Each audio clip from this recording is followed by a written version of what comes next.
Okay. We are getting ready for part 4. Excuse me. Preparing for the Harvest Festival. Having been told to participate in a Harvest Festival meeting that was being held in the castle's main building, I hopped into Leslie and followed after Ferdinand, accompanied by Audley and 4 garden knights. Ferdinand glanced my way and grimaced each time a passing scholar balked at my panda bus, and just as I was starting to enjoy that, we reached the meeting hall. Eckert, Justice, I appreciate you both waiting for us, Ferdinand announced once we were inside. The room was small, containing 6 chairs around a modest-sized table, and nobody else was there but the 2 men kneeling in wait. I already recognized Eckert, so I guessed to the slender guy with gray hair was Justice.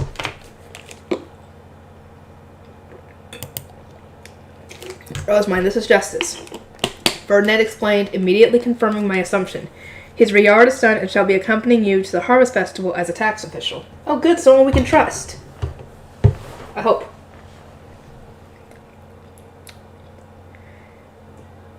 May I pray for a blessing and appreciation of the serendipitous meeting ordained by the fruitful days of Shitsaria, the goddess of wind, Justice intoned.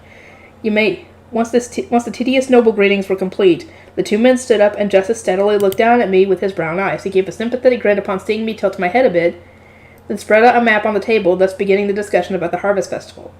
They double-checked the schedule, then we went over everything that needed to be done. Fran had already drilled this all into my head, but since I had never attended a Harvest Festival before, I didn't have a clear mental image of the proceedings. Regarding the number of carriages, will 2 per person suffice, Ferdinand asked.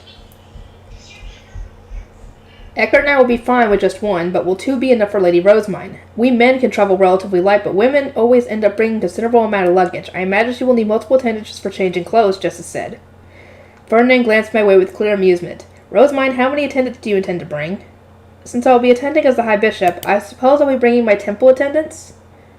If so, that'll be Fran, Monica, Nicola, and Ella. Should I also have Rosina come along as my musician, I asked.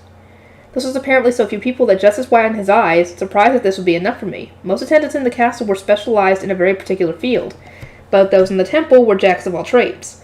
For this reason, I wouldn't need too many people to support myself. Oh, and Ferdinand. I won't need any carriages, I can just use my panda bus, too. I began only to be shot down before I could even finish my sentence. No.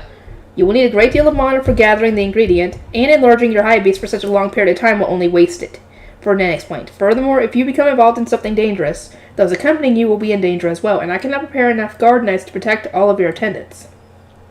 Finally, if you were to lose concentration due to poor health, we will be utterly incapable of progressing until you are better. The carriage will be necessary for the times when you cannot use your high beast. Point taken. In the event of something dangerous happening, my temple attendants would be the ones most at risk. It would be best not to bring them anywhere unsafe. With the number of carriages decided, Ferdinand moved on to warning me about how to behave during the Harvest Festival.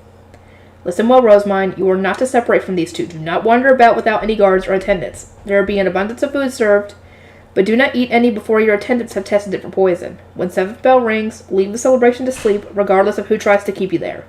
Respond to all questions from the town chiefs and mayor with vague answers, and avoid giving them concrete information when you can. If you are ever at a loss, leave everything to Eckert and Justice. Do not mess us up. Furthermore, Ferdinand went on, sounding like a school teacher giving a long list of warnings to students about to go on a field trip. He had so many precise instructions that I was now actually less sure about what to do. Eckert was listening intently, clearly trying to absorb everything that was being said, but Justice just gave a teasing laugh. I see you were as high-strung as always, Lord Ferdinand. I was quite worried when I heard that you had taken a small child into your custody, but I see you are playing the role of a proper guardian. Consider me impressed, he said, indirectly conveying that Ferdinand had such high standards, even of children, that he had expected him to have cast me aside already. I could tell from his tone that he was joking around. Ferdinand glared at Justice and looked back at me. I hope that brief list of instructions will suffice, since about 1,000 people will gather from the neighboring towns to stay in the Winter Mansion. The Harvest Festival will be a large-scale event, starting in the afternoon and continuing until 3rd bell. As the High Bishop, I will be involved from the very beginning when the baptisms and coming-of-age ceremonies were held. The blessings for those 2 ceremonies are similar, but just different enough to be confusing. The festival itself ends at 7th bell, but that is when the town chiefs and mayors begin their reception. This Harvest Festival, you shall be visiting the same locations that the previous High Bishop did. This will inform them that there is a new High Bishop, but also mean that your receptions will have been catered to your predecessors. These are not the kind of receptions you should be receiving yourself, so you were to firmly state that it is time for you to sleep and leave the premises at once. Do not accompany them under any circumstances. Ferdinand said, uncomfortably refusing to elaborate. Judging by what I knew about Besenwast, as well as the understanding looks on Justice and Eckert's faces, I can imagine that these receptions would be of the steamy nighttime variety with drinks and women fared. Oh, God. No. Yeah, you're right. And considering one of those meetings that Besenwast had with those people who were wanting to torture and sell her, that's not anywhere near those kind of people. But if you refuse a reception, the townsfolk will no doubt flounder and begin to doubt themselves, wondering what it was you disliked, what they did wrong, and what they should do next year. To that end, Eckert, I ask that you receive the reception in Rosamund's place. Make the sacrifice for your beloved little sister's sake, and accompany the mayor and town chiefs in her stead, as you wish, Lord Ferdinand. Once people learned that the new High Bishop was the adopted daughter of the Archduke, a child with incredibly high status, it would apparently flood me with requests, seeing me as easy to exploit. It didn't help that the previous High Bishop had certainly been willing to participate in such underhanded deals. Thus, Eckert would be the shield protecting me from the ways of all people, while Justice kept a sharp eye on getting the proper taxes from them. Men, if you take your eyes off of Rosamund for even a moment, she will end up causing problems, nearly dying, and doing a number of unpredictable things with significant consequences. You will need to give her your utmost attention at all times. And Rosamund, you are to accompany these two without ever stepping out of line. Understood? Yes, I replied. That marked the end of our discussion on the Harvest Festival. Ferdinand immediately took out a few sound-blocking magic tools and set them on the table. Everyone reached out to grab one, so I did as well. We will now discuss the true purpose of our meeting. The gathering of ingredients, Ferdinand said, and both Eckert and Justice tensed up. The ingredient gathering was apparently going to be done without anyone else knowing. I tensed up as well. Rosamund, noble children who possess large quantities of mana are given magic tools to absorb it as soon as they are born. Under normal circumstances, it would be unthinkable for you to have been so gravely injured by the devouring that mana hardened within your core. We are preparing the Dreve before you attend the Royal Academy, in part to hide the fact that the devouring put you on the verge of death in the past. He said, revealing my secret like it was nothing. I guess he already told them. I inhaled and looked at Justice and Eckert, but they were just nodding as though they were already aware. I guess they already did know. They know everything already. After all, they are the two I sent to investigate your background. Wait. Oh! I just realized, Justice! The 2 episodes I did not end up watching, somehow, I think, and ended up watching them over at my friend's house when I was getting her to watch the show. That's who they are. Okay, those two that went and investigated the lower city, and I'm assuming not the other one. Wait. They are the two you sent to investigate your background. Is Eckert the one who ended up getting stuck in the inn due to not being able to handle the smell? Oh my god! I gotta go back and rewatch that, if that is the case. Does that mean gathering info in the lower city was dang good fun? I mean, it was a very invigorating experience, Justice said with a smile, his manner of speech turning on a dime. Especially since there basically wasn't any information on mine in the whole city. Even knowing from the magic contract that you had a connection to the Gilberta Company, it sure wasn't easy. You bet it was a fun challenge, he continued, sounding entirely like a commoner despite sitting properly like an arch-noble. Now knowing that Justice was used for spy work, I looked him over again.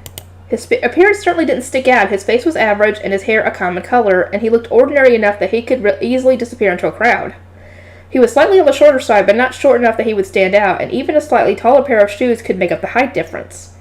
And considering that he could also hide his slender build by wearing extra layers of clothes or something like that, he was pretty much perfect for intelligence work.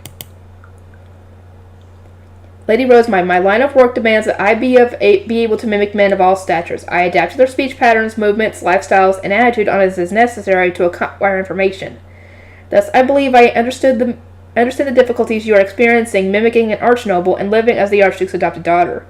The magnitude of your efforts are not lost to me, and I applaud you for them, Justice said, explaining that he was willing to accompany me as a tax official out of respect for how hard I was working. As much as I appreciated that, I also found the whole thing a bit confusing. Would an archnoble really go out of his way to visit the lower city just to gather information? I cocked my head, and Ferdinand looked at Justice with exasperation. As always, Justice frames everything to be in his favor, Ferdinand said. Rosemine, know that he is an eccentric man. He loves gathering information and materials above all else, even to the point of dressing as a woman to collect information at a tea party. Oh my god, the scandal if he was caught. He became a scholar largely because their work principally involves the accumulation of data. In this case, he was simply glad that he gets to gather both information and materials at once. Feel no gratitude toward him whatsoever. Hey! Justice had learned at a young age that attendants and servants acted in an entirely different manner when away from their master, saying things that they otherwise wouldn't have. This led to him developing an interest in collecting information. Eventually, Riarda ended up yelling that he should become a scholar if he loved gathering information so much, using his enthusiasm to collect valuable intelligence for Sylvester. Nice. I did gather information for Lord Sylvester as my mother suggested, but it was always Lord Ferdinand, his right-hand man, who properly used it. He connected seemingly irrelevant facts, using them to defeat the nobles opposing him back when he first entered the Royal Academy. The thrill of seeing that shocked me to the core. Riarda's wish for her son to serve Sylvester ultimately went unfulfilled as Justice elected to serve Ferdinand instead, since he was always the one effectively using the information he brought. And when Ferdinand ordered him to infiltrate the lower city, a place that nobles normally never visited, to investigate me, Justice had been so excited that he couldn't sleep. The fact that he was excitedly telling me all of this just showed how much of a weirdo he really was. They're all weird. Trust me, they're all weird.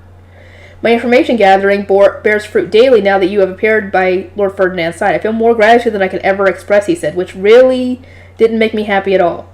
Lord Ferdinand, will you not be accompanying us to gather the Ruella? Eckert asked, peering at the map.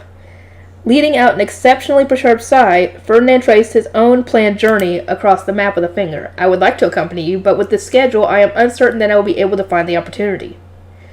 Ferdinand, do you like gathering materials as much as Justice does? I asked, a bit surprised by the regret in his voice. At that, Ferdinand glanced over at Justice and grimaced. I prefer not the gathering itself, but rather thinking of what can be created with new materials. Do not lump me in with Justice who gets satisfaction just from collecting rare materials. I mean, that's not necessarily a bad thing. Rosemine, while Lord Ferdinand was studying in the Royal Academy, he and the apprentice knights fought Fey beasts and Fey plants to gather the Fey stones and materials he needed for his magic tool designs.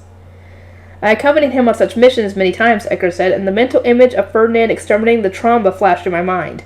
If he did stuff like that all the time to gather materials, then he might have had a wilder student life than I'd ever expected. It was rare for me to hear about Ferdinand's past, so I wanted Eckert to continue, but Ferdinand promptly silenced him with a glare. A more sizable group will be necessary in a location where large Fey beasts wander, but as you need only a fruit from a Fey plant, smaller numbers should suffice. Correct, Justice? He asked. Justice gave a firm nod. Indeed, a Ruella tree is a Fey plant located on the outskirts of Dorvan that bears fruit on nights with full moons. I collected them once before on a full moon in the summer, and they were quite rich with wind. There is no mistaking that gathering one on the night of Caesarea will provide us the best autumn ingredient for a Jareve that one could ask for. Apparently the information we had on what materials could be gathered within the duchy had all been put together by Justice. He really did love gathering materials and collected whatever he could, regardless of the time or place. Ferdinand had narrowed down our options for the times and places recorded in order to determine where it would be best for me to gather my own materials. People always call the information I gather useless, and yet Lord Ferdinand always finds the perfect use for it all, Justice said with a half-smile. In any case, Lady Rosamund is still too young to have the staff that would normally be used when gathering a Ruella. She will need a knife magic tool to use in its place. I am preparing one now. It should be finished soon, Ferdinand replied. He was apparently in the middle of making a magic tool for me. As always, he had a sharp eye for detail and was taking care of every little thing. With that done, Justice explained to me how the gathering would be done, going through each piece of equipment I would need, and explaining its purpose. The leather bags, the gloves, the knife, and so on. Lady Rosamund, once we arrive at the gathering site, please approach the Ruella tree with your high beast. You should then touch a Ruella with your bare hands and pour mana into it until it changes colors. When that happens, cut it off with your knife magic tool, and that's it. If you were to put on leather gloves that block mana during that last step, then it will make the material a bit worse for your potion, but others would be able to use it for brewing instead. Understood. I will do my best. At that, we had gone over everything there was to discuss about the Harvest Festival and the gathering. We returned the magic tools to Ferdinand, then Eckert and Justice left the room. We would next meet at the temple on the day I departed for the Harvest Festival. I have called Kantna over as well. Sit where you are in silence. Okay. Oh boy, here we go. And we are barely at halfway done. Kantna, the scholar official in charge of Haas, entered the room. He was an older guy of average height and build, but the phrase small fry came to mind the moment I saw him. You could tell just by looking at him that he was a spineless nobody who survived by ingratiating himself with his superiors. His eyes flitted between Ferdinand and me as he tried to determine whether we had good or bad news for him. From that, Even that made him seem like a sneaky small fry. He was definitely the type to boast to those beneath him while brown-nosing those above him far more than was even necessary. Once we had exchanged noble greetings, Kanta sat down in the chair that Ferdinand had offered him. His eyes were wandering even more uneasily than before. Lord Ferdinand, may I ask why you have called me here today? You cannot tell even with the both of us here? Ferdinand asked, lowering his voice a little. Kanta began desperately searching his memories, making a face as though he genuinely didn't know. Perhaps he had forgotten what his job was, or had been relocated, or maybe somehow he just was flat out unaware that we were involved with Haas. I beg your pardon, but nothing comes to mind. I'm talking about Haas, Ferdinand replied. Kanta's eyes flickered for a moment, but his smile remained unfaltering. Haas, sir? What has happened in Haas? The Archduke constructed an orphanage and printing workshop he constructed in Haas. Be constructed in Haas. Rosemine and I have been making progress on this task. I recently sent a few merchants I favor and one of Rosemine's attendants to survey the town, and according to them, you were quite uncooperative. Why, that is quite shocking for me to hear, Kanta continued to smile, but his eyes lost focus a little, as though he was running a bunch of calculations through his head. It was clear as day that he was desperately trying to think of a way to save his skin. I heard that you were so uncooperative, in fact, that they found themselves considering the possibility that you actively intended to sabotage the plan. There must be some mistake. Perhaps the merchants are plotting something themselves. They are easily corrupted by money, after all. Do you know what the word hypocrite means? I almost asked, but quickly swallowed the words. I was here to learn how nobles dealt with each other. Now wasn't a good time for me to interject, but I have to agree. Do you not know what the word hypocrite means? I have to agree with her on that one. So you are suggesting that they lied to me? Rather, I imagine that we misunderstood each other at some point, perhaps. After all, merchants live solely for profit. They are surely not adjusted to the way we nobles think. Kanta said with a plastered-on smile. He kept mentioning the merchants over and over, entirely as though he had forgotten that Gil had been there as well. Ferdinand always told me I was terrible at reading the room, and he was right. I tossed aside my restraint and just started speaking. Are you saying... Stop it, mine. Just shut up. Let Ferdinand do what he's got to do. Just started speaking. Are you saying that my attendant is also not adjusted to how nobles think? I asked, deliberately not mentioning that Gil really wasn't adjusted to how nobles thought, since I wanted to see how he would react. Kanta's eyes widened in surprise, and he blinked rapidly, having not expected me to speak as well. That's not what he began before quickly trailing off. I wanted to follow up by asking then what did you mean, to drive him into a corner, but I gave up on the idea when Ferdinand smacked my leg beneath the table. Ferdinand lowered his eyes, then raised his head and put on a thin smile. I understand your position, then, and we'll move on to our main point. You signed a contract with the mayor of Haas to purchase 2 orphans, did you not? Yes I did. What about it? Rosemine took a liking to those orphans, and dragged them away from their orphanage somewhat forcefully. Only later did we learn that the mayor had already signed a contract with you. I summoned you here in case you were unfamiliar with what had happened. It pains me to have so brazenly stolen what was rightfully yours, Ferdinand said, putting on a worried expression that was so obviously fake to me it was laughable. It seems, though, that your jealous wife has been probing others to learn why you recently left Ehrenfest. Ooh, getting ready to blackmail. I imagine you would not be so foolish as to buy an orphan on the cusp of coming of age with her at your back, so your actions must have been driven by some pressing circumstances, am I correct? I internally applauded the sheer evil of Ferdinand threatening Kanta while appearing to worry about the situation he was in. The blood drained from Kanta's face almost instantly, but the fact that he was still managing a smile despite being as pale as a ghost was very noble-like. Oh yes. Very pressing circumstances indeed. But if Lady Rosemine has taken an interest in the orphans, then I shall gladly let her have them. Consider the contract null and void. I will just need a moment to retrieve the papers, he said, before practically fleeing the room. Haha, done. Once the door was closed, I looked up at Ferdinand. You certainly know a lot about Kanta's wife, don't you? When negotiating with nobles, the victor is often determined by who knows more about the other.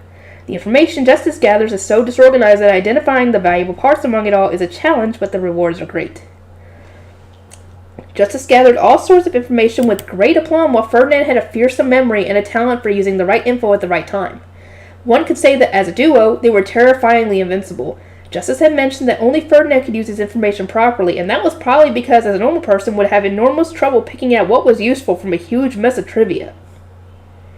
I personally had no intention of making either of them my enemy, but they had already investigated me in the lower city, and I had no idea how much they knew. I somehow got the feeling that I had more weaknesses to exploit than you could count, and that Ferdinand would probably be able to squish me like a bug in a fraction of a second. Fear not, Ferdinand. I will never in my life make an enemy out of you, no matter what.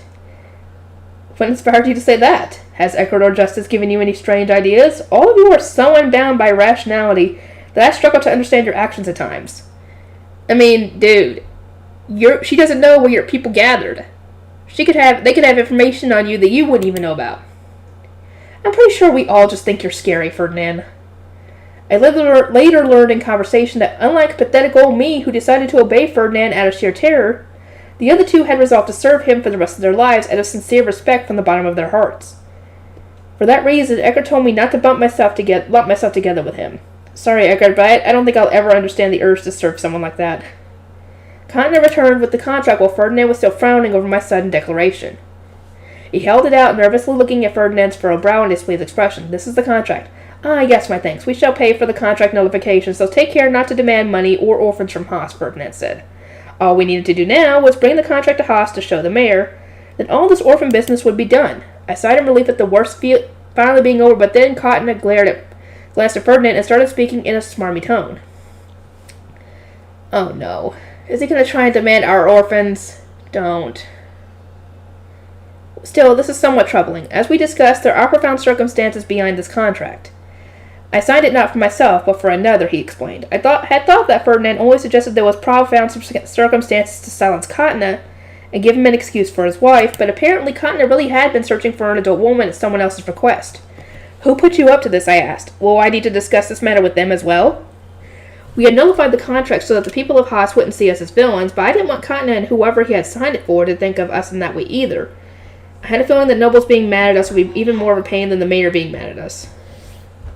I would very, very much like to carefully and politely discuss this with them as well, Ferdinand added. Lady Rosemine, I am not sure this is a topic fit for your ears, Cotton stalled, beginning to sweat and pleading with his eyes for Ferdinand to save him. Apparently this was a conversation that he couldn't have with me around.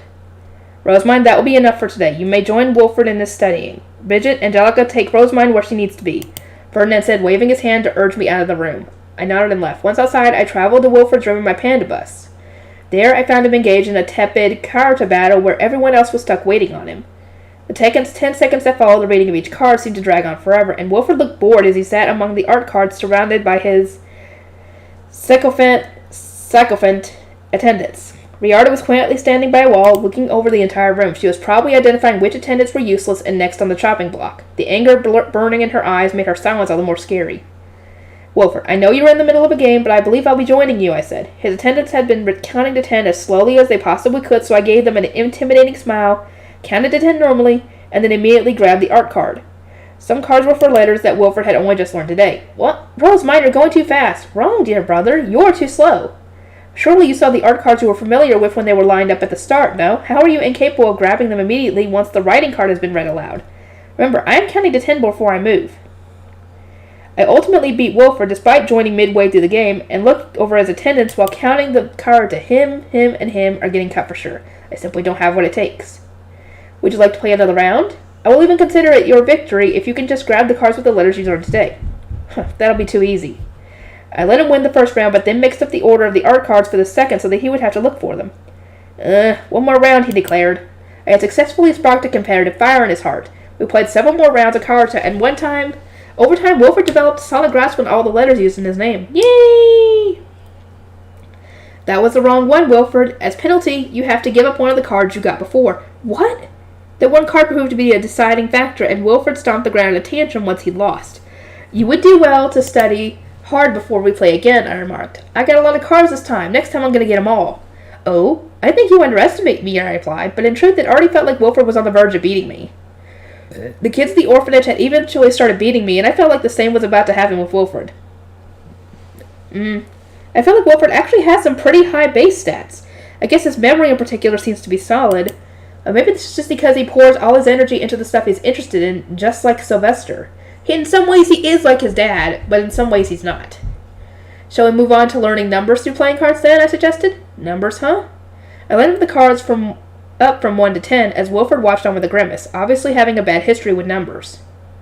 You had to count to 10 several times while we were playing cards, did you not? I have lined up the cards in numerical order, so touch them from left to right, counting each one as you go. 1, 2, 3. Wilford was able to read up to 10 without any problems, so I tried reversing their order to increase the difficulty, then had him grab the numbers as I read them aloud. After that, we played sevens. It took him a while to be able to quickly count the numbers on the cards, but after that, he was playing just fine. Yay! Sounds like he's doing well. Which is good. That's what they wanted. Riarda, have you decided which attendants to replace? I asked, since she had spent the entire studying session carefully watching Wilford's retainers. She looked around the room and smiled. Of course, my lady. You said to replace those who lose 30 times, but never said not to replace those who lose fewer times than that. I will remove every single lazybones not taking this seriously enough. There certainly are many who do not understand the gravity of our situation, Oswald agreed, looking over the room.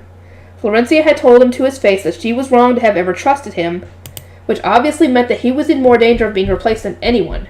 He understood that well, and was now running himself ragged under Riarda, so much so that he was like an entirely different person.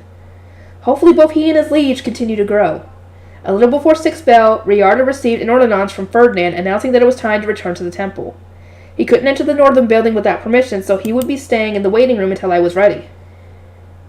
That's that, Wilford. I must return to the temple now. I believe that if you continue practicing as you have been, you will be able to play the harpspiel soon. Yep, Wilford replied with a big grin, his face full of confidence. He had memorized the tune that morning and hadn't forgotten it come noon, so it was safe to say his harpspiel practice was going smoothly. As practice, he played one bar from the sheet that Rosina had taught him over and over again until his fingers moved smoothly across the strings. It was only 5 notes, so the clunky, faltering noises soon became fluid. This is way easier than I thought, he said. He was checking off his list of tasks to complete much faster than expected, and so long as he didn't get bored and quit partway through, he was on track to learn everything he needed but to before his winter debut. The only requirement for success is that you start trying in the first place. Keep it up and keep working through your list.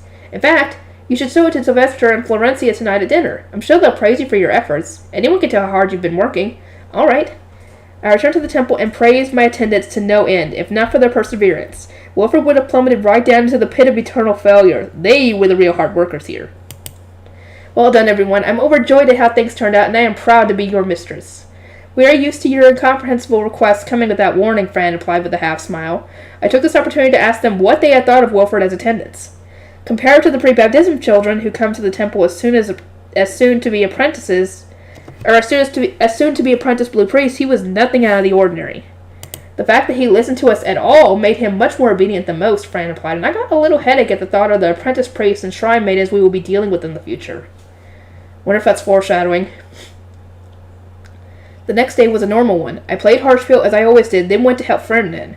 When I arrived, he had a sound-blocking magic tool for me. Regarding what Katna said after you departed yesterday, Ferdinand began, before proceeding to explain that there were dramatically fewer Grey Shrine Maidens being provided to nobles than before.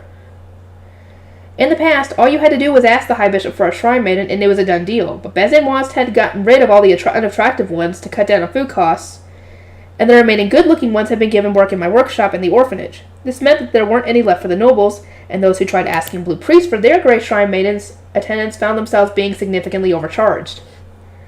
The Blue Priests were reluctant to let go of their attendants because apparently they found it difficult to ask either Ferdinand or me for new ones. Well, I mean, considering how things were before, I understand why. As for the nobles themselves, they also found it hard to ask Ferdinand to send shrine maidens their way, since, unlike Bezenwast, he had no interest in flower offerings whatsoever.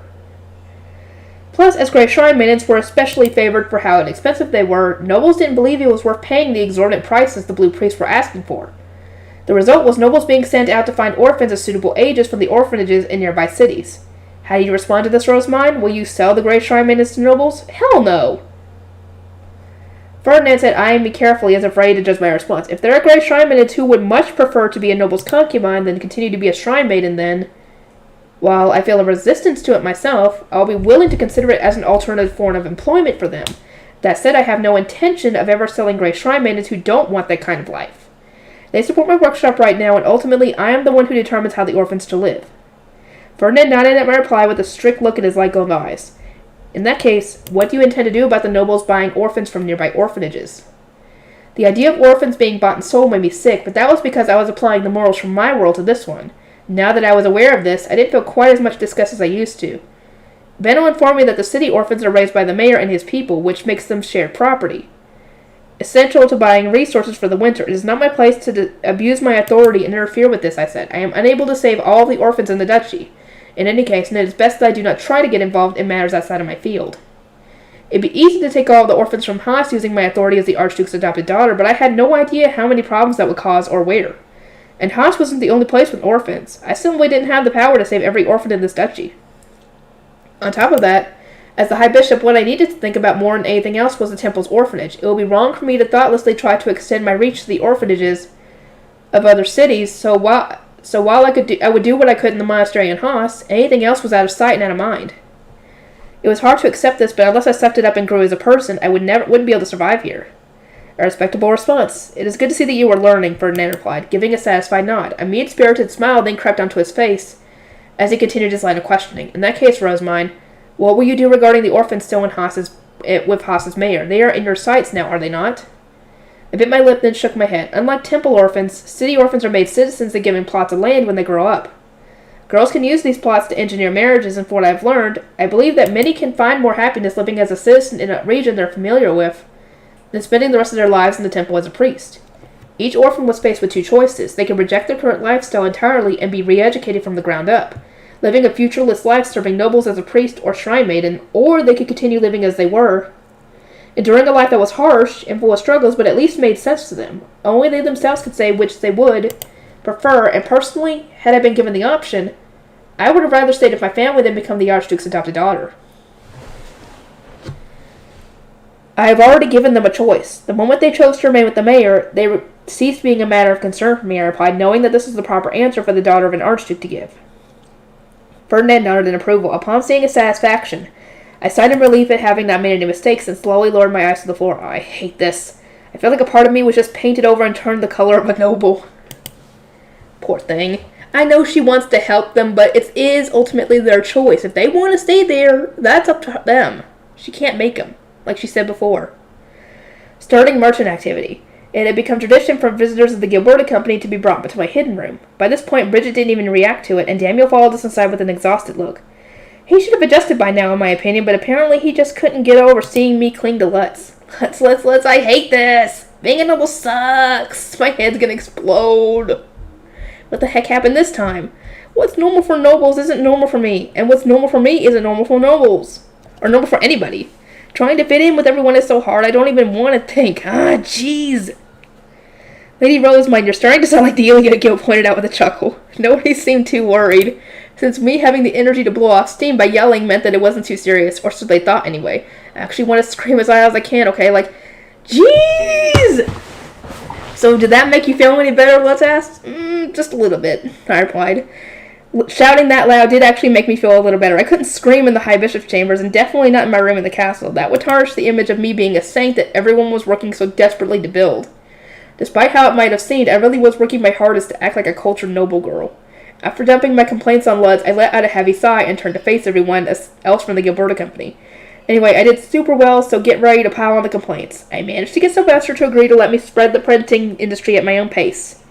And I got Continent to nullify his contract with Haas. Burnett told me that a new scholar official has been put in charge of Haas in Continent's place, and he also said we could do whatever we wanted in regard to rumors. Impressive, right? I asked, puffing out my chest of pride. Let's rub the hand against my head. Yeah, real impressive, he said. You did real good. Good job, Rosemine. Things should be a lot easier on us now, Benno added with a nod. Indeed, we won't be able to make paper over the winter, which will have slowed the printing industry's growth no matter what, so just knowing that the Archduke does not have his former sense of urgency is an immense relief, Mark agreed. Now we can dedicate our all to this Haas matter. Life as a noble sucked. It was full of annoying hang-ups, but trying my hardest despite that has been worth it. Everyone praised me, completely recharging my energy reserves. They gave me the strength to keep carrying on. Right, so let's talk about the rumors. I have no idea how fast merchants around here can spread information or how much influence they have. So I'll be seeing how Mark does things and learning from that, I said. At that, Mark gave me a smile that was brimming with motivation. It was actually a fairly dark smile, but compared to the one Ferdinand wore when he was plotting something, it might as well have been a goofy grin. I shall dedicate my all so that you might learn as much as you can, he said. Have you decided how we shall drive the rat into a court? Right, have you decided on an ideal end state for this matter? Seriously, just how badly did Haas's mayor treat Mark and Benno? I want to know, but at the same time, I really don't think I do. I know, I want to know too. Come on. Did he insult Benno's mother or something? I mean, that would get him pissed off. Ultimately, I would like for Haas and the monastery to coexist in peace. I want to earn points of Ferdinand by reinforcing my saint narrative while forming an opposing faction that wishes to cooperate with me. thereby minimizing casualties. As for the mayor, I believe he's a lost cause. But since Haas is a city with a winter mansion, a lot of townsfolk are going to gather there, right? I'm hoping that the innocent townspeople don't get wrapped up in this and suffer with the others. With the others, you say? Have punishments for those other than the mayor already been decided? Mark asked. His eyes widened the moment I nodded, and I heard Benno inhale sharply. Ferdinand said we can spread the following rumors to make the city's citizens uneasy. The High Priest has decided not to send any blue priests to Haas at the next spring prayer. That'll be rough on the farmers, Benno said. On a fundamental level, the earth of a duchy contains mana thanks to the Archduke's protection. But it was a layer of mana spread incredibly thin. No more mana needed to be provided to feed all the citizens in the duchy. That was where the blue priests came in. They weren't proper nobles, but they had mana and could travel across the duchy during spring prayer to spread it around. The mana provided to farming towns was a blessing that had considerable impact on their harvest. Farmers who worked hard enough could still produce respectable harvest for a year or two without spring prayer. But without mana, the earth would gradually go barren and become harder to farm on. After the sovereignty's purge, all the young blue priests with modest amounts of mana were called back to noble society, greatly reducing both the quality and quantity of priests and shrine maidens available. As a result, the Duchy of Ehrenfest as a whole was lacking in the mana necessary to refill the earth. Ferdinand predicted that the harvest would be bigger this year than last, largely thanks to the mana I provided. He also said that next year there would be a huge difference between the harvest reaped by the spring prayerless Haas and that of the lands that received my blessing. Ferdinand said that he would determine whether Haas would also be punished at the next harvest festival based on their behavior and my methods. Benno crossed his arms and frowned deep in thought. Rosemine, you said that you nullified the contract between the scholar and Haas, but what ultimately happened with the contract between him and the mayor? Did you pay for the orphans? I will soon. Ferdinand and I are planning on going to Haas the day after tomorrow. Mark wrote that down in his diptych, nodding all the while, then looking at Benno with a sharp glint in his eyes. In that case, Master Benno, how about we spread a rumor that the people of Haas disrespected priests over the matter of some orphans, and that while the priests are furious, Lady Rosemine is currently containing their wrath. Sounds good to me. We can also add that they messed up hard enough that they'd all be dead already if not for Rosemine.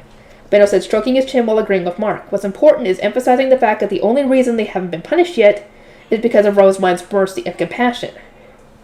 Let's listen to their discussion with an intensely serious expression. If we get to Haas after spreading those rumors, the people we know from the carpentry workshops will come to us to talk. Mark said, we can use that opportunity to mention how Lady Rosemine is weeping over the tragedy and praying that Haas emerges as unscathed as possible, as well as what would have happened to them if they had done something like that in the city of Ehrenfest.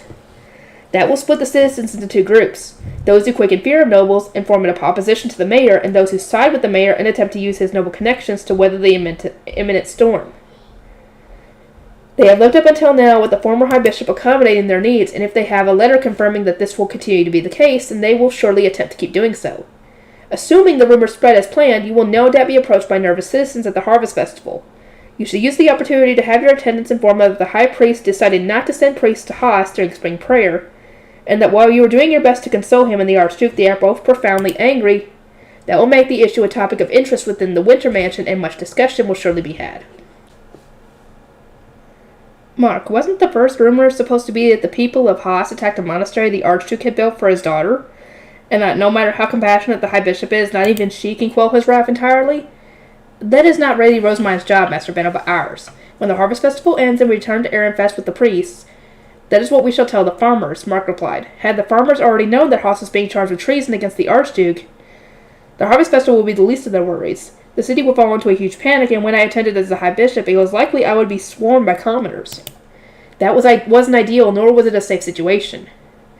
It is a show of consideration, allowing them to enjoy the Harvest Festival before their difficulties begin, Mark said with a smile. Upon hearing the news, they will wish to rush to the temple for details, only to find that the former High Bishop is gone, and the Blue Priests, along with the merciful Lady Rosemine, are absent due to the Harvest Festival.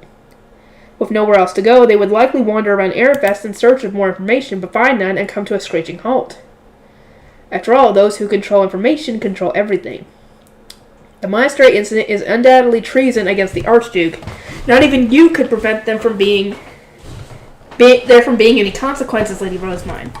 What conclusion will Haas come to? Perhaps we should note that the mayor will likely be punished for the incident, so they do not get ahead of themselves and kill him before we get the opportunity to. I can only imagine how his position will change during the winter. Once Mark had concluded, his lips curved into a grin. He was making it pretty obvious that his highest priority was getting revenge against the mayor, but that was fine. Ferdinand wanted me to isolate the mayor, and if Mark accomplished that, then I didn't mind him getting some revenge along the way. So basically, we spread rumors and then wait, I asked. Yeah, with the monastery closed down for winter, you won't have any reason to go to Haas after the Harvest Festival, and we'll be taking the priests back to Ehrenfest. Not much we can do, but wait and see what conclusion they come to with whether a leader pops up to organize the city against the mayor or so on, Benno said. Knowledge that once the Harvest Festival was over, I wouldn't have to deal with Haas until spring took a huge burden off my shoulders. Great. I don't need to think about Haas until spring then. Okay, hold it. Think about it a little. But there's nothing I can do, right? And I'm not one to think about all these complicated social problems anyway. That's not what I'm built for. All I want to do is lock myself in a room, stack with books, and spend all day reading. I want to be on good terms with Haas so the printing workshop has an easier time of things. But as long as nobody's dying, I don't actually care what happens to Haas's mayor and his people. I was only using my head so hard here because Ferdinand and everyone else was spreading noble logic that would lead to the entirety of Haas being crushed, with all the senseless death that entailed. It is a pain, but you're the one giving us the final instructions. You gotta at least keep an eye on the situation. If you want to play dumb, you'll be on the same level as Haas's mayor. Okay. From now on until the Harvest Festival, I want Lutz and Gil to see how the rumors spread through the city and how Haas and the merchants visiting it change over time. I'll visit frequently via Highbeast, and I'll ask that you both report the circumstances to me each time I return. Sure, but information's not the only thing you want, yeah? Lutz asked, shooting a glance my way. I returned a smile. He had seen right through me. Why can't I hide anything from him? I want you to buy cow and pig skin before the Harvest Festival and make hide glue in Haas, I said. We still have some left over from last year, but I don't know how much we'll need moving forward, so I want to make some more this year just in case. I hope you can occasionally go and check out the situation at Haas while you're making the hide glue. That's what I thought. Sure, that could work. Lutz and Gil both agreed to my request. I cared way more about making hide glue for next year than I did about Haas, which would probably end up just like Mark expected. Also this. Could you deliver this for me, I asked, handing Lutz a letter addressed to my family in it. I talked about how life had been for me lately, asked Mom and Tuli to make a hairpin for my winter debut, and asked Dad to guard Benno as he guided the priest home after the Harvest Festival. I wanted the city guards to protect them on their way back, especially given that they were going to be rushing home after spreading brutal rumors through Haas. Benno, I know that the guards won't be able to drink beer despite it being the Harvest Festival. I would at least like them to have some of the fancy food my chefs make. Can I ask you to get the ingredients for me? Alright, I'll bring some food along with the stuff I plan on selling there. Be sure to cook some for us too, though. Not just for the soldiers. Also, you're paying for the extra wagons we'll need. That's fair. Thank you. 2 days had passed since Mark was given permission to spread rumors. Lutz told me that all the major store owners, as well as the guildmaster, now knew that the people of Haas had disrespected priests over some orphans being taken, and that while the other priests were mad, the new high bishop was containing their wrath. Today was the day that Ferdinand and I would be going to Haas with the contract that Continent had given us. My attendants, Fran and Monica, were accompanying us, as well as my guard knights Daniel and Bridget. Well then, we shall see whether those in Haas understand the position they are in a bit better now, Ferdinand said. If they had understood the bet letter, then they'd no doubt be groveling at our feet. But I couldn't help but wonder if any of them actually knew how to decipher it. I had personally wanted to write the letter using language that a commoner could really easily understand, but Fran had said with a cold smile that as the High Bishop and daughter of the Archduke, I needed to follow proper noble tradition to avoid being looked down upon as a weak child. His smile so closely resembled the one that Mark wore whenever Benno was disrespected that I had no choice but to have the letter written with the usual noble euphemisms. I hope they read the letter, but they probably wouldn't have been able to understand it properly unless they had someone used to reading noble euphemisms, I replied.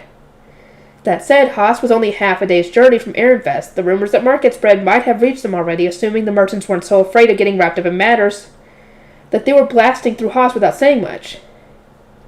We traveled on Highbeast from the monastery to the mayor's estate. I could see a caravan of merchants traveling with carriages pointing toward us and conversing among themselves. This would no doubt add to the weight of the rumor, since the old High Bishop only ever traveled by carriage, and here we were visiting the mayor using Highbeasts only nobles had. Once Fran, Monica, and Bridget had stepped off of the panda bus, I returned it to its face stone form and placed it back in the cage on my hip. It was a pretty speedy process since I was so used to doing it by now. Honorable High Bishop and High Priest, we welcome you. A man named Rick greeted us at the door. I hadn't seen him the last time we came, but he was apparently related to the mayor and assisted him with his duties. He was probably like his right-hand man, and I could guess that he did most of the mayor's actual work. He definitely looked like he'd be better at paperwork than the mayor. At a glance, he looked about as old as Cardstad, in his mid to late 30s, and I get the impression that he was the kind of middle manager who tried to micromanage both those above and beneath him. What brings you here today, he asked, once he had given us a standard greeting for nobles.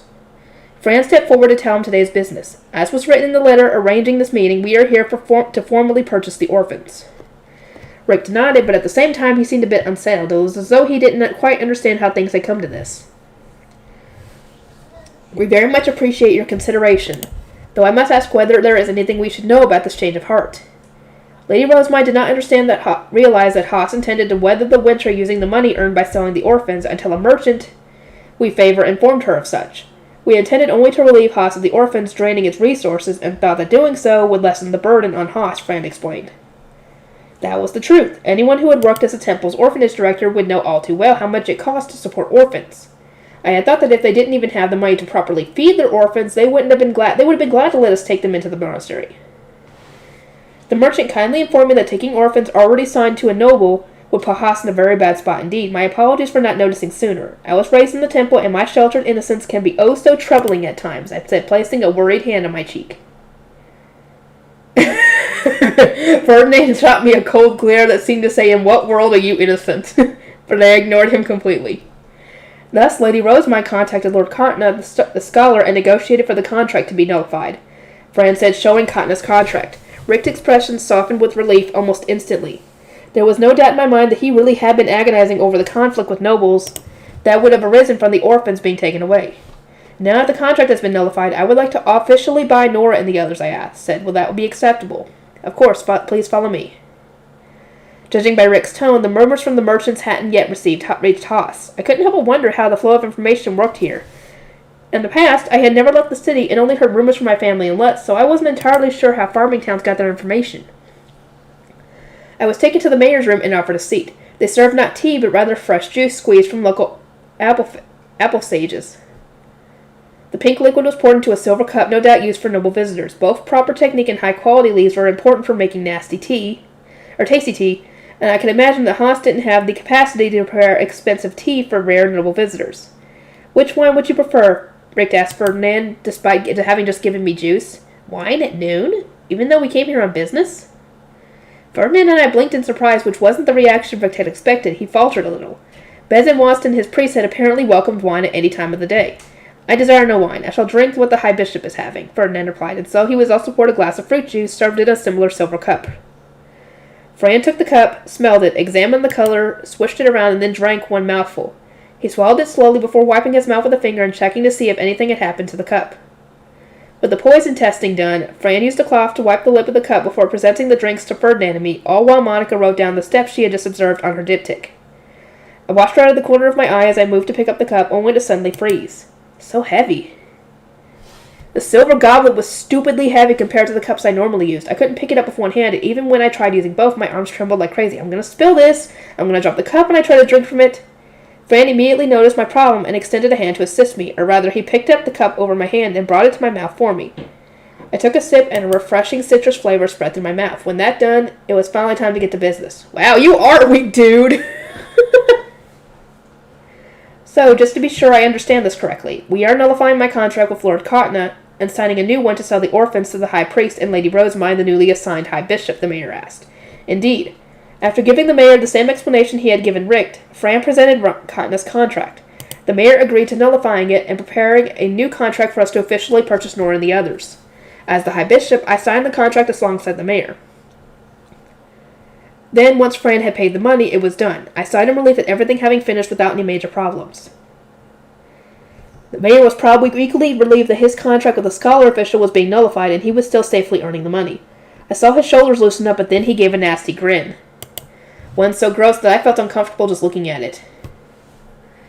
Still, Lord Bezenwast certainly has impressive influence, even after retiring. I would expect nothing less from the uncle of the Archduke himself. He truly is a powerful man, the mayor said in a slimy tone. He had unsurprisingly failed to properly understand the letter, which meant that he still didn't know Bezenwast was dead. He was even emphasizing the fact that he was the Archduke's uncle. Sure, he was Sylvester's uncle, but he was still executed for his crimes, okay? The mayor didn't seem to know that I had been assigned to the role of High Bishop due to being the Archduke's daughter, but he was being so smug that I didn't feel like correcting his misunderstanding. I see. I had no idea he was such a respectable man, I replied, half listening as the mayor continued to dump praise onto Bezenwast. But could you please shut up already? I feel like my side's about to freeze up. Ferdinand was sitting to my right, radiating a frosty aura with a smile on his face. Ooh, yeah, I see why you said that. It was pretty terrifying. The mayor didn't seem to notice that at all, however, and while he was free to dig his own grave and rest his neck on the chopping block, I didn't want him to do it while I was present.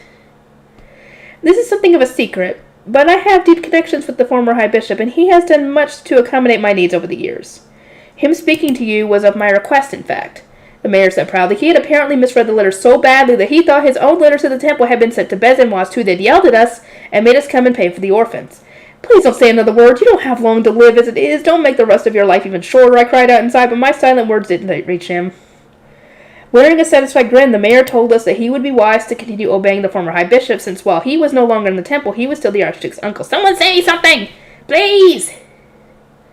I was sweating hard for the rest of the meeting, but just waiting for Ferdinand to explode, but it ultimately ended without issue. I stood up relieved that I hadn't needed to witness a murder up close and returned to the monastery. Now then, Rosamund, I will be very carefully be watching to see what you do with that moronic, incompetent, hopeless, blustering fool of a mayor. His life is of no concern to us. Learn what you can from his miserable failures, Ferdinand spat. His long string of derogatory adjectives made it more than clear that if not for the mayor being a learning example, he would already be dead. Plotting the mayor's downfall was hard, but it was still better than being drenched in a sudden shower of blood. Although I feel like the mayors just make things a lot harder for me, I really doubt I'll be able to live up to Ferdinand's expectations here. I will do all I can to isolate the mayor and secure operation between Haas and the monastery. Mark is already quite enthusiastically spreading rumors and progressing our plans, so I ask you to wait until spring for the results to show. As much as I hope Ferdinand calms down by spring, I kind of doubt he will. With that guy's memory, I doubt he will. He will hold that grudge until this guy's dead. We gathered the monastery's priests together and informed them about the harvest festival and our winter plans, including the fact that Lutz and Gil will be coming by to make hide glue. Once that was done, Ferdinand and I returned to Ehrenfest Temple. Haas's Harvest Festival. Ooh, here we go! So it's already gotten to the Harvest Festival. On the morning of the Harvest Festival, Ella, Rosina, Nicola, and Monica left the temple in carriages packed with food, changes of clothing, and other bare basic necessities. Carriages for Eckart's and Justice's attendants and belongings soon departed as well. For health reasons, Ferdinand ultimately decided I would be traveling to Haas on High Beast. Daniel and Bridget would take the lead with Eckert and Justice following me from behind, which meant that Fran would be the only one riding with me. He and I would be spending the entire Harvest Festival together since he had Ferdinand's potions on hand. Rosamund, be absolutely sure not to push yourself at all, Ferdinand said, having invited me to lunch since my personal chef had now departed. Okay, I replied. Eckert and Justice were with us as well, and once we had finished lunch and listened to Ferdinand's final warnings, we departed at once. Eckert, Justice, I am counting on you here. Do not take your eyes off Rosamund for even a moment. Yes, sir. I brought up my panda bus, causing Eckert and Justice to both step back. Rosamund, is that your high beast? Of course, Eckert. Isn't he cute? I said with a laugh. Eckert made a choking sound, rapidly looking between Leslie and me. I mean, is that not a grun? No, it's not a grun. It's a panda bus. I see. Eckert replied, his face twitching. Seeing him react so similarly to how Ferdinand had when he first saw the panda bus reminded me just how poorly most Nables would view Leslie. Well, they might not like how he looks at first, but he's cute and convenient. Everything should work out eventually. As for Justice, though, his eyes brimmed with excitement as he saw entrances stretch open for Fran and me to climb into. Lady Rosamund, might I ask how this high beast functions? I would positively love to ride it. Justice, are you mad? Keep those foolish ideas to yourself and produce your own high beast already, Ferdinand barked. Oh, God. I love this. At that, Justice shrugged and brought out his high beast. It was an animal that I hadn't seen in the Knight's Order, something like a winged cow with several horns on its head that really caught the eye. One horn was long and sharp like a unicorn horn, while two others were long and sprawling like the horns of an elk, and they were so big that I was actually worried Justice wouldn't be able to see where he was going while riding. The legs were like those of a lion or tiger, thick and muscular with sharp claws protruding from its paws. Much like your grun, Justice's high beast is modeled after a fey beast known as a behelm. A behelm, Ferdinand said. My high beast is not a fey beast.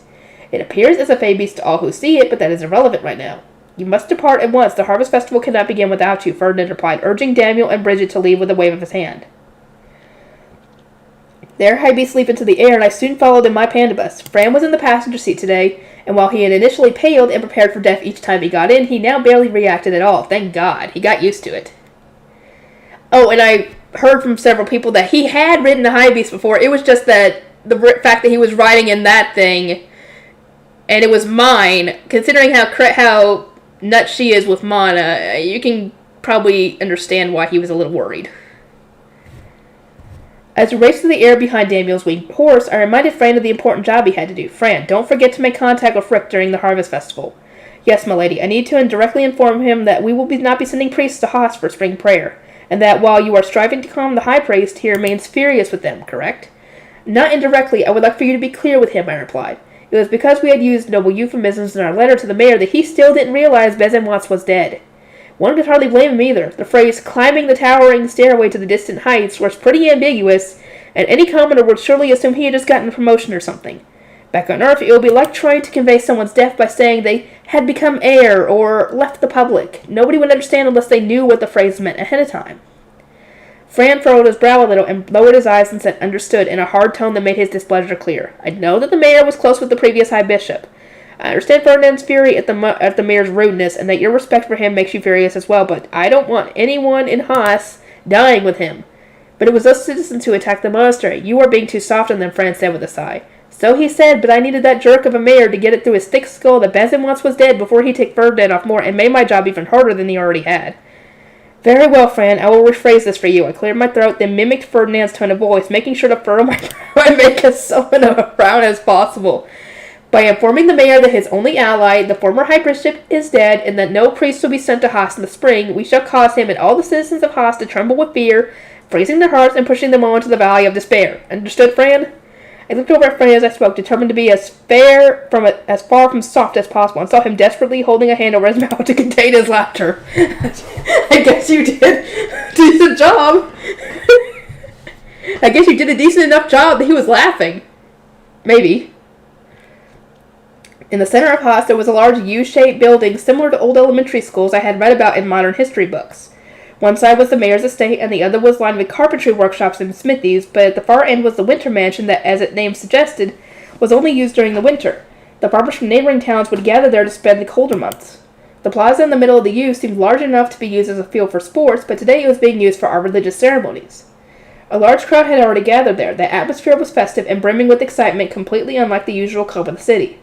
We made our high beasts descend down to the winter mansion just as we had back at spring prayer. Some people saw us and pointed up, moving aside to make space for us to land.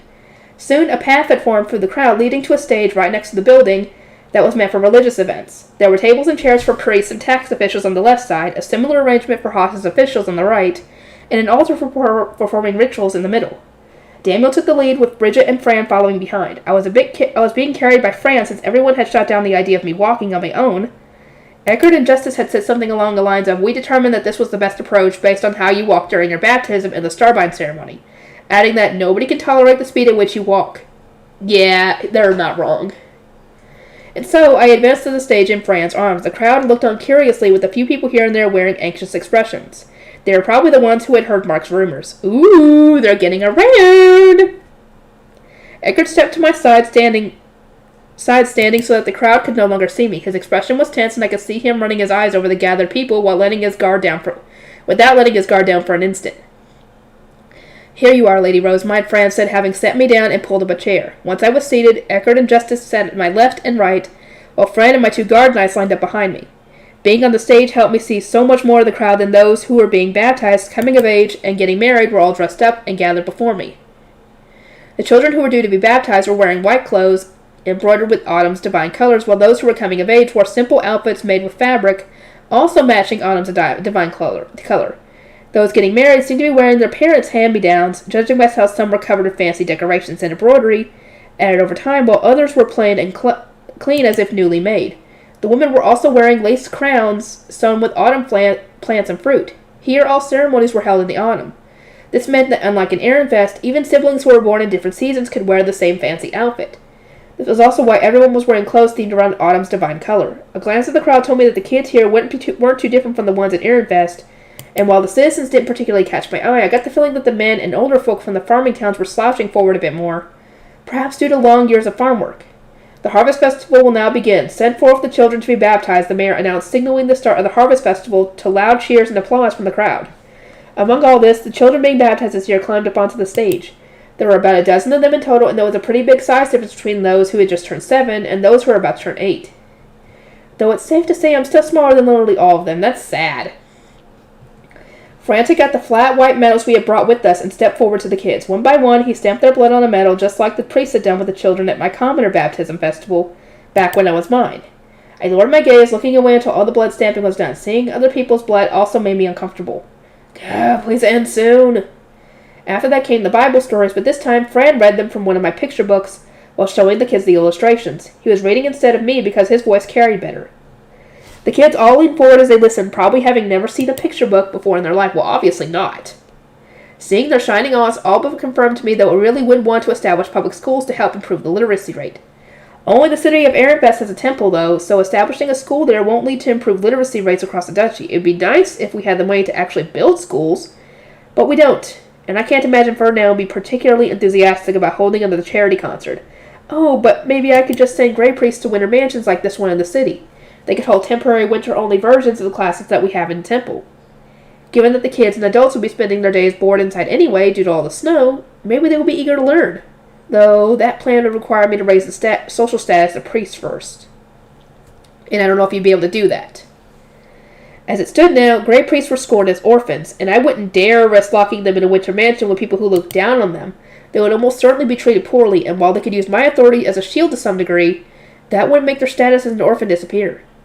Do you all understand how to pray to the gods now? We shall now proceed on to the High Bishop's blessing, Fran announced, snapping me back to reality.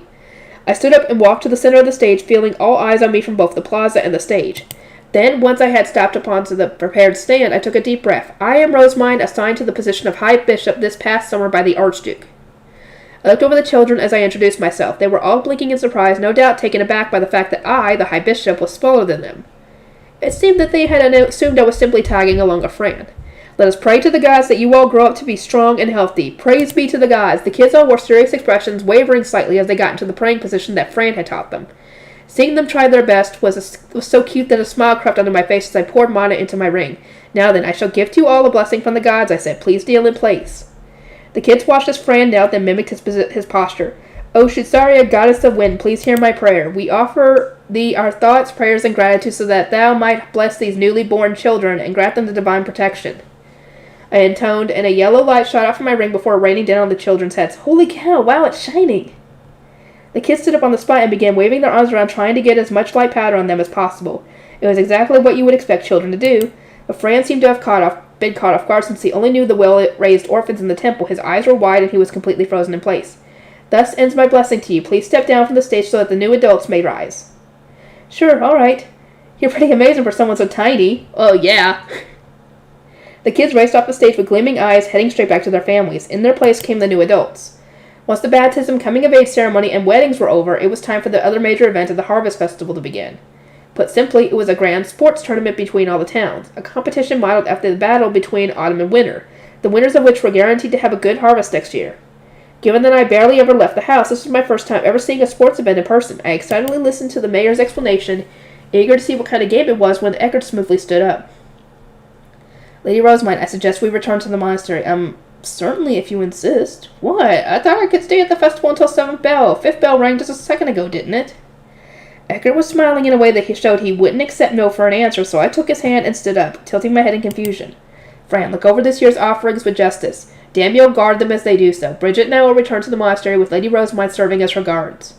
I leave the rest to you, Fran, I said. Having speedily given his instructions, Eckert hefted me up with ease and brought out his high beast on the stage. He jumped onto it, and a second later we were flying through the sky with Bridget following right behind us. Eckert, what brought this about? There seems to be many suspicious fellows in Haas. It's unlikely that you were in any danger, but anything can happen during a high-energy event festival. Better safe than sorry in this situation. Oh, he means Richt. I had in fact noticed that Richt had been glancing my way since I arrived, looking like there was something he wanted to talk to me about.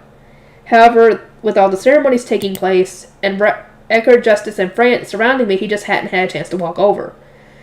But his repeated glances as he waited for an opportunity had apparently made him look suspicious in Eckert's eyes. I was looking forward to the festival, you know. The festival will continue on for several more days regardless. You'll see more than enough whether you want to or not. Your chefs are working extra hard today to reward those in the monastery who couldn't go to the festival, are they not? That will have to do for today. Okay. We had no idea how Haas would change once the rumors had fully spread, so those in the monastery had been instructed to stay inside during the festival.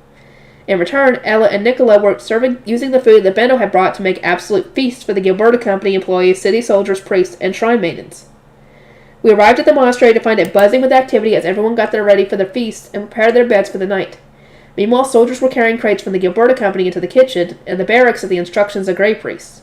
I caught a glimpse of Dad climbing down the stairs to the kitchen with a box in his hands. Nora and Marth had taken out the bedding that wasn't being used in the girls' dorm, bringing it to a kitchen so that Thor and Rick could then carry it to the boys' dorm. Monica seemed to be directing them among others herself, and when she saw me arrive, her eyes widened and she came rushing over. "Lady Rosemine, what brings you back so soon? Have you fallen ill?" "No, I brought her back just to be safe," Eckert answered. "Lady Rosemine, we will be staying in the mayor's estate tonight. Please wait for us to return for you tomorrow morning." "Certainly," I said with a nod. Eckert then turned to look at Monica. "Attendant, prepare a change of clothes for Lady Rosemine, that is all. I am returning to the festival. Have enough fun for the both of us," I said. Once he had gone, I passed the chapel with Monica, heading to my hidden room in the back. The room had been fully furnished over my several visits to the monastery and was now a fully fledged bedroom, ready for me to sleep the night in whenever I needed it. With Monica's help, I changed out of my ceremonial high bishop robes and into my bedclothes. Ella, Nicola, and the Grey Fry maidens were busy making the food in the kitchen, while Rosina was with in the girls' building preparing rooms for all the girls, including herself. As a noblewoman, Bridget would be sleeping in my room. She had said that she'd be fine with a bench, so we just needed to bring in a mattress for her. "We have hardly finished preparations, Lady Rosemine, so please rest in your room until dinner is ready." "Thank you, Monica. Do not mind me at all. I know things are busy or hectic out there, but please do your best." And so I did as I was told, resting in my room until the fave on the wall started glowing. That meant someone was calling for me. Bridget opened the door, and there stood Gil and Lutz. "We have something we wish to report, Lady Rosemine." They stepped inside, and the door closed. Since Bridget was here, they both maintained a strict air of formality, and I, too, kept my back straight while listening to them. "We have finished making the hide glue as ordered, Lady Rosemine. It is currently in the workshop, and when it has dried over the winter, it will be ready to use." Gil said. I responded with a nod, but had Bridget been up in there, I would have given him a pat on the head and a compliment. As the thought crossed my mind, Gil and I made eye contact. He must have been thinking the same thing since he glanced Bridget's way and shrugged, and I returned a small smile at our little silent exchange. Hans's orphans were disappointed that they wouldn't be able to join the festival, since they had looked forward to it every year prior to now. But now they are so excited for the food here that they've forgotten all about it, Lutz continued. "Furthermore, it seems that rumors of you paying the soldiers extra for their trouble has spread, so this time the soldiers at the gate fought with all they had to be among those guarding the carriages. Either due to your words or the training of their commander, the soldiers are more cooperative with the priests than they were last time."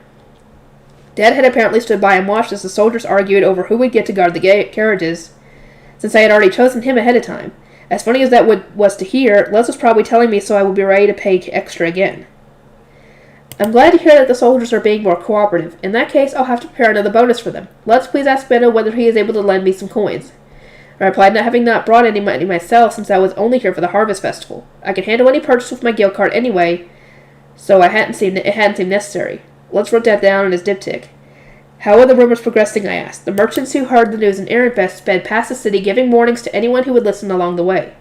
When Master Benno and Mark arrived at the city, some locals even came over to ask about them. Things are progressing just as Mark expected them to, Lutz answered. It seemed like the people from Haas stopped talking when the farmers started to arrive. So while the city people might know stuff, I don't think the farmers have heard the rumors, Gil continued.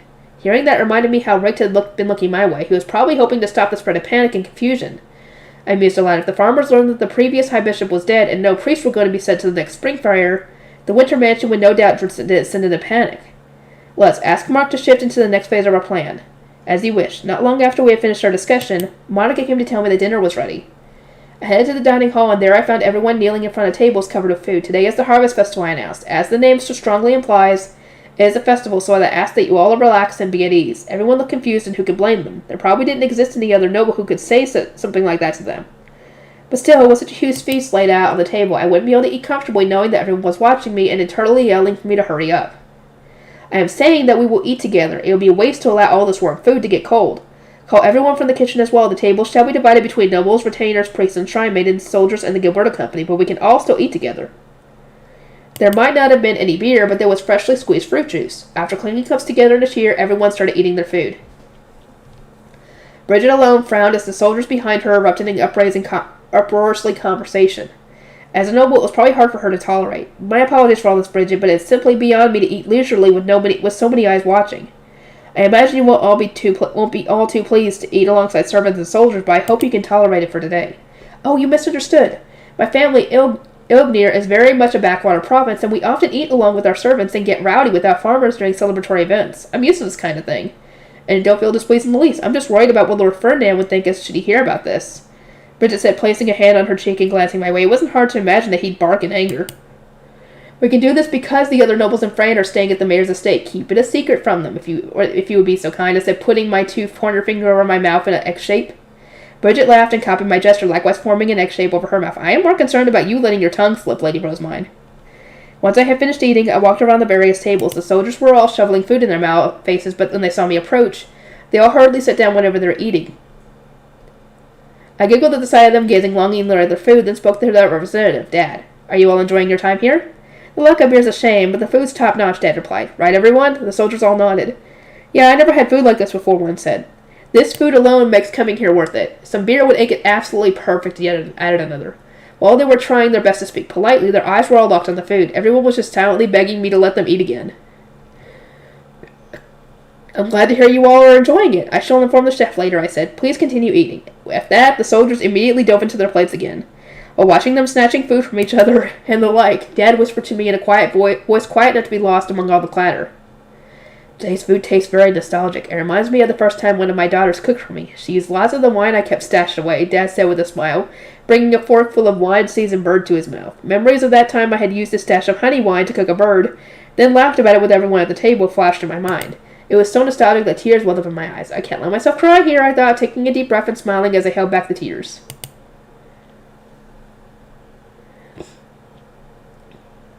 Everybody's having a good time. Yeah. The Harvest Festival. When dawn broke, the monastery became a hive of activity. We would be closing it off come the end of the morning today, and so the kitchen staff were operating at full capacity to prepare breakfast and lunch while everyone hurried to finish moving things around. Breakfast was bread and soup, which was set on the table for people to eat when they got an opportunity to. The priests piled mattresses, cutlery, and other such basic necessities into the carriages as they cleared out their rooms. The soldiers cleaned up their own rooms and bedding themselves, while those from the Gilberta Company worked to prepare for their upcoming business. And me? I would have been nothing but an inconvenience in the midst of all that. That was why, once Monica and Gil had served Bridget and me our food, we hid away in my room post-haste. The only thing I could do was wait for everything to be ready for me to leave. I leave the workshop to you. I believe Ingo's workshop should be finishing the materials needed for the winter handiwork soon. Yes? That's right. Also, I would like to ask Ingo to improve upon the printing press. Would that be acceptable? Yes, of course. Bring him on! The more improvements, the better, I thought. And based on the wide grin that spread across Litz's face, he must have heard me loud and clear. We were using the feedback from those who had experience using the printing press to determine what areas needed to be improved, so I wouldn't be particularly helpful in that process. All I could do was encourage the Grey Priests to speak freely about what parts they found inconvenient and what changes they wanted to see. After all, the printing industry wouldn't progress if it was stuck to the status quo. Gil, I shall entrust the temple to you in my absence. Please do what you can to help Nora and the others fit in at the orphanage, I said. The Grey Priests and Shrine Maidens in Haas had taught Nora and the others enough about temple life that they now fit right in at the monastery. But the temple orphanage was filled with people they didn't know, and they would be living among a large group rather than being mostly among themselves. I had no doubt that bringing them to the temple would stress them out for reasons they hadn't come across here. As you wish. Having entrusted the orphans to Gil, I turned to face Dad, the head of the soldiers. Gunter. There was a pause before I spoke, since calling him by his name was so weird to me that I had to think about it for a moment. I entrust guarding the priests to you. I ask that you bring them all to the temple safely. It is because you have been so reliably granting my wishes that I feel at ease sending them out with you. You can count on me, Dad replied. I walked over and started handing out the coins that Benno had prepared for me beforehand. As thanks for your efforts, I said, passing them to the kneeling soldiers. The gleaming looks in their eyes was more than enough to assure me that they would take the job seriously. And so, the party heading for Ehrenfest departed. After seeing them off, Benno and Mark made their move. They would be operating away from us to spread their rumors. They would be spending the morning doing business in Haas, making comments along the lines of, I hear a bunch of citizens from Haas attacked a monastery built by the Archduke, but isn't that treason? I don't know who's responsible for the attack, but I can only imagine how many heads are going to roll for it. Then they would rush back to Ehrenfest. Be careful, Benno, Mark. We thank you for your concern, Benno and Mark replied together before heading off toward Haas. Not long after, my attendants and personnel get into carriages to go to the mayor's estate. Monica, Nicola, please meet up with Eckert and Justice's attendants before heading to the next winter mansion. I'll be waiting here for Eckert. After seeing everyone off, I waited in my room in the monastery with Bridget for Eckert to come and get me. It was time very comfortably spent since Ella had prepared cookies for me, sandwiches for lunch, and freshly squeezed fruit juice for me to drink. What is your home province like, Bridget? I'm not too familiar with the duchy's geography yet, so I would love to hear about it, I asked, and in my opinion, it was easier to learn the geography of places you had actually heard locals talking about before. Bridget put on a troubled smile at my request for small talk. Ilgnir is located in the southwest of Ehrenfest. It is a sizable but rural province low in population without any special exports to speak of. We have a large lumber industry, but the same can be said for all provinces in our area. If the province has so much wood, perhaps it would be suitable for making paper. It was possible that Iglanir had a greater variety of wood than Ironfest, and if they were in need of a special export, then paper would definitely fit the bill. The printing industry simply required a large paper supply to function, so I wanted to have a thorough discussion about what kind of trees were in the province, and whether there was any new trees or fake plants that could produce high-quality paper like Trombase could. For now, I need to prioritize the spread of printing throughout the Archduke's central district, but I would like to meet Guy Ilgnir one day to discuss the production of paper, I said, and Bridget's amethyst eyes shone brighter than I had ever seen before. Oh yes, please do. I shall be eagerly waiting for the opportunity. We continued talking until the FaceTime began to shine, announcing we had visitors. Bridget opened the door to reveal Eckert, Justice, Samuel, and Fran, who were all wearing tense expressions. Those are some scary looks on their faces. Did something happen, I asked. We were just surprised to return to find the place deserted without so much as a single attendant in sight. Where in the world did the crowd from yesterday go? We're closing the monastery for the winter, so we sent them off to Ironfest orphanage. Did my attendants not tell you when they reached the mayor's estate? I asked. Ah, I see, Eckert replied with a relieved sigh. They had apparently been so taken aback by the deserted monastery that they had come running straight to my room. Didn't you know about this, Fran? Wait, hold on. You look unwell, Fran. Is everything okay? He looked so sick that I could tell something was wrong from a glance. As I peered at his worn-out expression, he forced a smile and said, It's nothing. In what world is that expression nothing? We do not need to leave until noon, from what I remember. Please rest in the boys' building until 4th bell. No, I cannot rest when my mistress has no other attendants, Fran said flatly. Please forgive my staying. Eckert nodded in approval. It seemed that everyone ended up like this when Ferdinand trained them. Curse you for being such a stubborn hard worker. I will not forgive it, I replied. Fran must not have expected me to refuse, as he and everyone else, for that matter, looked at me in total disbelief.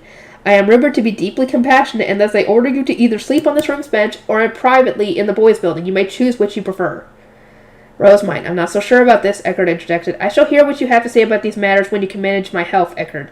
Fran will be serving as my representative here, and I do not wish for him to collapse from exhaustion, I said, silencing his protest with a sharp glare. Now then, Fran, between this bench and the boys' room, which do you prefer? If you pick neither, I will have no choice but to offer you my lap as a pillow. Now choose. Lap as a pillow, that would be cute. After enduring my glare for a bit, Fran conceded and reluctantly headed to the boys' building. Rosemine, Eckert began, you may not understand this very well, but... No, dear brother, you are the one who does not yet understand. To speak frankly, were I to collapse, you and Fran would be perfectly capable of taking my place, I began. Any noble could, given the same blessings I can. The only thing they lacked were priest robes, but putting Eckert in long white or blue robes before sending him into the stage will be enough to make him look just like a priest from a distance, but nobody can take Fran's place. Monica and Nicola are not yet capable of doing all the work of an attendant, and Fran is the only one who can help me with the rituals, manage my health, handle the potions, and accompany me on matters without offending nobles, such as Justice and yourself. But attendants are, Eckert began, only to be interrupted by Justice. Enough with the sibling bickering already. You lost, Eckert. Get over it. Lady Rosemine's got a point here, because, of course, considering her position, you have a point as well. How are you going to live when you're even more hard-headed than Ferdinand? Justice scolded me for not having an attendant with me despite my high status, and Eckert for not adapting to the situation. He was a bit eccentric about it, but he clearly had experience-driven wisdom. Both Eckert and I had no choice but to apologize. As we waited for 4th bell, Eckert and Justice updated me on how the Harvest Festival was going. When the bell finally rang, the door opened immediately, and Fran walked in as though he had been waiting right outside. The exhaustion was mostly gone from his face, though, which was a huge relief. After eating a load of sandwiches with fruit juice, we closed at the monastery and departed. The mayo in the sandwiches had been enough to bring a glint to Justice's eye, but when he asked for more information, I went ahead and told him that the recipe would be expensive since I was even charging Sylvester for it. But that wasn't enough to make him give in. Clearly desperate, he even started saying that he'd pay as soon as we got home. I simply put on a smile, deflecting him by saying that I only took upfront payments. And information that, like him, would no doubt prove to be a valuable customer. Oh, yes, they will. Once we were in the panda bus, Fran gave me a report on Haas. As ordered, I made their blend run cold. Rick looked as though his face had turned to stone. There was nothing we could do now but watch and see how Haas handled the situation. We arrived at the next winter mansion where farmers gathered. The harvest festival there began just as it had in Haas. Once I was on stage, the same ceremonies were performed and the same cheers rose from the blessings. Afterward, I was given a chance to watch a game of Wharf, the sport I had missed seeing yesterday at Haas. While the mayor here was busily explaining the rules, food was set on the table in front of us. There was a lot more tables set up throughout the plaza, but none had food on them yet. I can imagine that we nobles would eat first, and everyone else would eat once we were done. Once Fran had finished his poison tests, I started eating the various different foods. I could tell that freshly harvested ingredients had most likely been used, and the flavor was simple but solid. Now begin, the mayor announced, and an animal that had been brought to the center of the plaza was instantly thrown against the ground. The second it smacked the dirt, it curled up into a ball like an armadillo or a pillbug. What? The animal bounced across the field, followed by a crowd of players racing after it. One of them kicked it, sending it rolling across the ground. They were using it as the ball in their game. Oh, that's some animal abuse. That must hurt. Seeing them kick the animal made me flinch. Hold on, that's animal abuse, isn't it? Oh, are you unfamiliar? Wolves are a type of fey beast, the mayor explained. Their hides are strong enough that no amount of kicking will be enough to kill them. Okay, but still... In my opinion, any game where you kicked an animal was messed up, regardless of whether it was likely to die or not. But there were morals that didn't apply here. I had no choice but to keep my thoughts to myself. When in Rome, after all. This game of kicking a wharf around was strikingly similar to soccer. I guess they can't make a ball, so I guess that's their next best thing? I don't know. A rough line had been drawn down the center of the court, which each team also having their own side. Another line was then drawn to mark the furthest quarter of each side. A loop had been placed at the far end of each half, and getting the wharf into that loop scored a point. It was similar to soccer in how you had to kick the wharf until you reached the goal, but here, once you reached the final quarter of each side, you could pick the wharf up with your hands and set or slam it down into the hoop. In that regard, it was more like rugby or handball. Holding it in your hands without kicking it encouraged the wharf to show its head, but that was considered a foul, and you'd have to give the wharf to the other team. To avoid that, you had to keep kicking the wharf by either bouncing it against the ground or passing it to your teammates on your way to the goal. That looks like a hurt, I observed. Tackling and pushing seemed to be par for the course, and as far as I could tell, there weren't any rules on that at all. People pulled at each other, snatched away the wharf, and even kicked people who had been pushed to the ground. People may get hurt, but that shouldn't be an issue since the farm work is already over, Eckert said. Not to mention this is an important sport that determines the hierarchy in the Winter Mansion. Why wouldn't everyone be this enthusiastic? The players were apparently the representatives of their towns, and they competed once a year with their honor on the line. I understand their enthusiasm, but I must say it's quite frightening. So you say, but this is much safer than Ditter, Eckert replied, watching the game of Wharf. I had never heard the word Ditter before. It was probably some other kind of sport. What's Ditter? A sport played all the time at the Royal Academy. Apprentice knights ride their high beasts and fight as a form of training, but since it's done in the air, it's fairly dangerous. Lord Ferdinand was a master of the sport. A high-level player who employed the most devious tactics. I can't even count the number of times he defeated an opponent with wit and guile. Eckert said proudly. That was when a louder cheer ran through the crowd. It seemed that the winner had been declared, and meat was gifted to the winning town. Once the passionate game of Wharf calmed down, more and more food had started being set on the tables. The children excitedly carried some off, while the adults started pouring beer. Soon the sky began to darken, and the temperature dropped. Fran put a warm coat over me the moment I started to shiver from the cool autumn breeze. Monica had apparently brought it for me. Is there anything my attendants can't do? Magic? That's one thing they can't do without magic tools. In the center of the plaza where the farmers had played Wharf, there was now a fire providing warmth and light. It wasn't as big as a bonfire, but it was decently sized, and the feast began under its warm glow. The mayor celebrated everyone's year of hard work and spoke of the upcoming winter, to which everyone toasted and began eating boisterously. In the meantime, since we nobles and the city officials had already finished eating, we discussed taxes and the food that we paid to the duchy.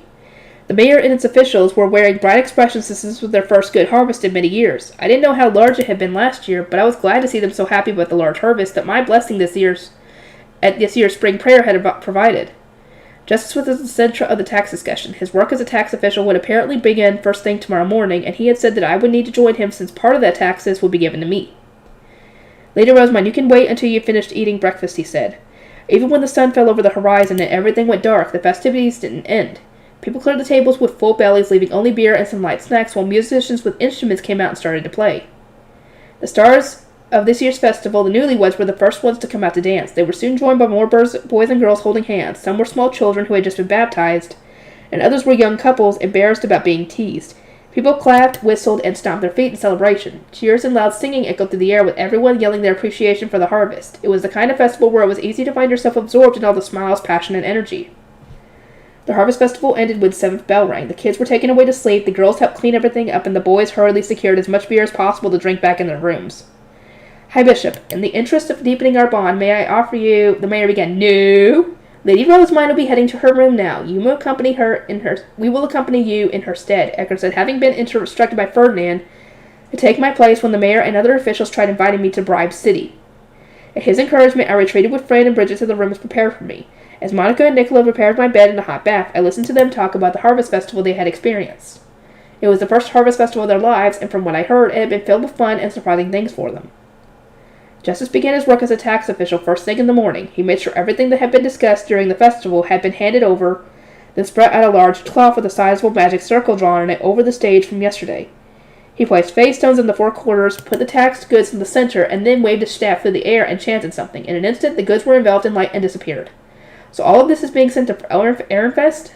That's right. This will be your portion, Lady Rosemine, Justice said, before sending the tithe that I will be receiving to the castle. My share of the goods have been marked as such, and since I have been given real blessings at the Harvest Festival, I was receiving more than last year as thanks.